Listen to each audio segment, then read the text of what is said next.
Decorating a cake doesn't have to be difficult. You can have a magnificent cake to share with your friends and family with ease.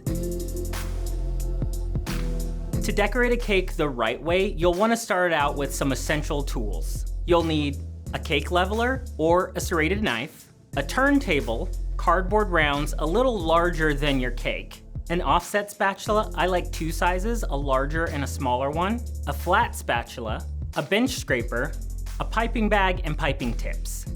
What's really important is you want all your cake layers to be uniform and level. There are 2 ways you can do this. With a simple cake leveler, you just set the wire to your preferred height, gently saw back and forth across the top of your cake to make an even surface. The other technique is to use a serrated knife. This is a little bit more difficult to make sure you're getting a very flat layer, but most people have a serrated knife, so it's a tool you probably already have on hand. We're gonna take our turntable and place our cardboard round on top. Make sure everything's centered. It'll just make sure everything's a little bit more uniform.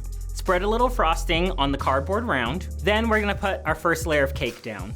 Make sure it's centered again. I'm gonna add a healthy dollop of buttercream frosting onto this first layer. When you're decorating a cake with buttercream frosting, you really wanna make sure it's sturdy enough, not too thin. Using my offset spatula, I'm gonna move the frosting from the center to the outer edge of our cake layer. And you want that icing to go over the edges so you have a little bit of excess. Now we're gonna add our second layer. I like to invert these layers. The bottom of the cake tends to be a lot flatter, so it'll help you keep a consistent flat cake all the way up. Repeat our filling by adding some more buttercream and spreading it around the cake. And for our 3-tier cake, this is our last layer that we're gonna add on upside down as well. I'm gonna continue frosting the top, but this time I want a very thin coat. What we're doing here is creating a crumb coat. This is a thin layer of buttercream all around your cake. That way, when you go to decorate later, all the pieces of cake are not gonna flake off. Remove any excess buttercream with your flat spatula.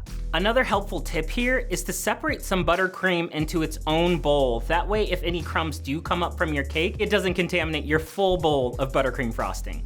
Once you're done with your crumb coat, you're gonna want your cake to rest. I like to do this in the refrigerator for about an hour. I can lightly tap on the top to just check that it's firm enough. If it leaves a fingerprint, then it may need to sit for longer. Now it's time to frost the cake. Use the same technique. Start in the center and start working your way out to the sides, leaving a little overhang on the edge. Look at the cake and make sure the icing's level. Make sure you're evenly adding this buttercream all over your cake. I use my flat spatula to add buttercream all along the edge. You can also do this with a pastry bag. I like the control of the tool instead of worrying about the pressure of the piping bag. You can use your small offset spatula to fill in any holes or gaps in your frosting. Lastly, I'm gonna take my bench scraper, hold it against the side of my cake at a 90-degree angle, then I pitch the bench scraper just to a slight angle to drag all the buttercream across the cake. This helps ensure a smooth, even coating of buttercream all around your cake. Be sure during these final stages of icing that you clean off your bench scraper or your spatula in between swipes. That way you're not adding any extra buttercream to your cake, you're just smoothing the buttercream that's there. After your frosting layer of your buttercream is complete and you're happy, just let it rest for a few minutes. When you're decorating your cake, just remember that simple is sometimes more elegant, so you don't have to do a lot to your cake for it to be impressive. So you just need a little bit of creativity and patience.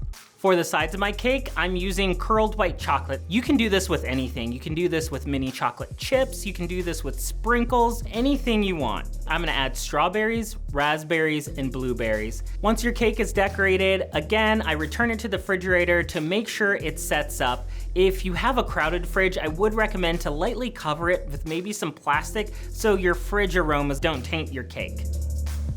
I like to finish my cake with a little bit more of that shaved chocolate around the base of my cake. I also like to add fresh flowers. Fresh flowers are a really special and beautiful detail to make for a really elegant cake.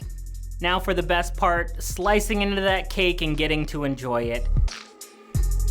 Decorating a fresh cake is a really fun way to show the people around you that you care. Just know that your cake doesn't have to be perfect. It'll still taste wonderful and everybody that you made it for will enjoy it. Thank you for watching this video. This cake came out so delicious. If you're still in a baking mood, check out this video about how to make healthy Twinkies. They were so good and so fun to make, and now I have dishes to do.